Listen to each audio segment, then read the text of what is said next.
Sharing is caring. दोनों भाई नाश्ते की टेबल पर बैठे थे। प्रियंका, मेरा नाश्ता कहाँ है? भाभी, मुझे भी ऑफिस के लिए लेट हो रहा है। इस पर प्रियंका किचन में से दोनों के नाश्ते की प्लेट्स लेकर बाहर आती है। लो भाई, आप दोनों का नाश्ता। किसी को भी 1 मिनट का सब्र नहीं है। ये प्रियंका का ससुराल है, जहाँ कोई औरत ना होने की वजह से शादी वाले दिन से ही घर के साथ दोनों भाइयों की जिम्मेदारियां प्रियंका संभाल लेती है। दोनों भाई शांति से नाश्ता कर रहे होते हैं कि अंकुश अपने भाई की प्लेट से पराठे का एक टुकड़ा उठा लेता है।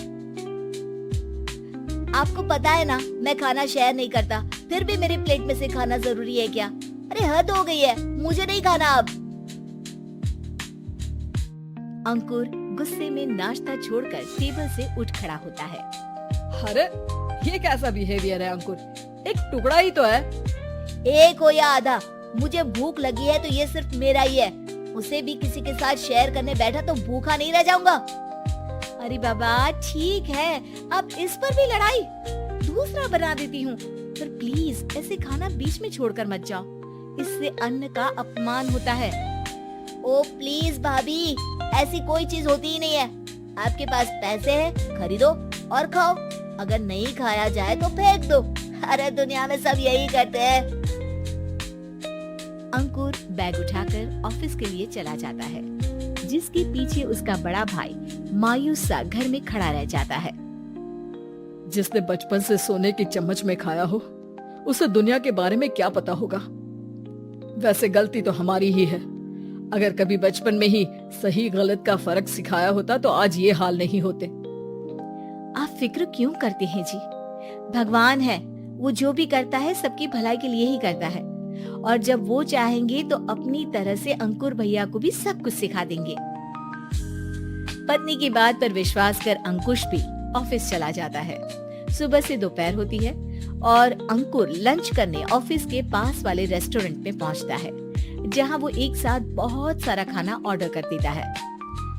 सर, क्या कोई आपको ज्वाइन करने वाला है? नहीं तो क्यों? अब कुछ नहीं सर, ऐसे ही।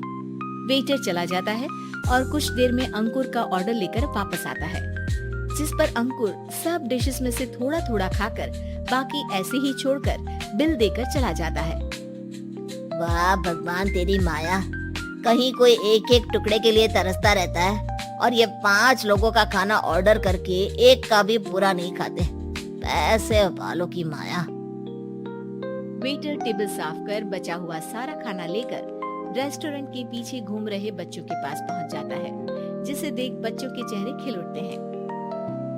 वाह, आज इतना सारा खाना आया। थैंक यू भैया, भगवान आपको खाने की फैक्ट्री बना दे। अगर ये फैक्ट्री मेरी होती तो तुम लोगों को कभी किसी का झूठा बचा हुआ खाना नहीं खाना पड़ता। चलो तुम लोग खाओ, पर ध्यान रखो किसी को पता ना चले, नहीं तो मेरी नौकरी चली जाएगी। इसी के साथ दिन बीतता है और रात को दोनों भाई एक साथ घर पहुंचते हैं। कुछ देर में सब डिनर करने बैठते हैं, जहां अंकुश अंकुर को समझाने की कोशिश करता है। अंकुर, अगर हमें लाइफ में सब कुछ मिला है, इसका ये मतलब नहीं कि तुम उसका गलत फायदा उठाओ, बल्कि तुम्हें उसकी मदद से दूसरों को भी मदद करनी चाहिए। भैया, जिनके पास नहीं है उनकी वजह मैं तो नहीं ना, और ऐसे बहुत लोग हैं जिनके पास सब कुछ है। इसलिए अगर मैं एक इंसान कुछ नहीं करूंगा तो कोई फर्क नहीं पड़ने वाला। तुम्हारे भैया बस एक चीज समझाना चाहते हैं कि जिस चीज की हमारे पास कमी नहीं है, उसे बर्बाद करने से अच्छा है कि लोगों के साथ शेयर करें।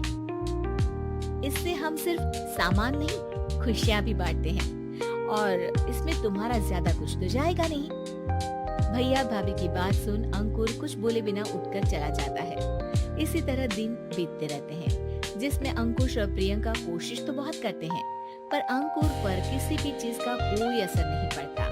एक दोपहर अंकुर सैंडविच खाते हुए सड़क के किनारे चल रहा होता है। तभी उसकी नजर आइसक्रीम वाले पर पड़ती है और वो सैंडविच सड़क किनारे फेंक आइसक्रीम खरीदने पहुंच जाता है।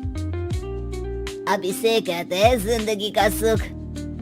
जैसे ही अंकुर आइसक्रीम लेकर पीछे मुड़ता है तो एक आदमी को सड़क से वही सैंडविच उठाते हुए दिखता है।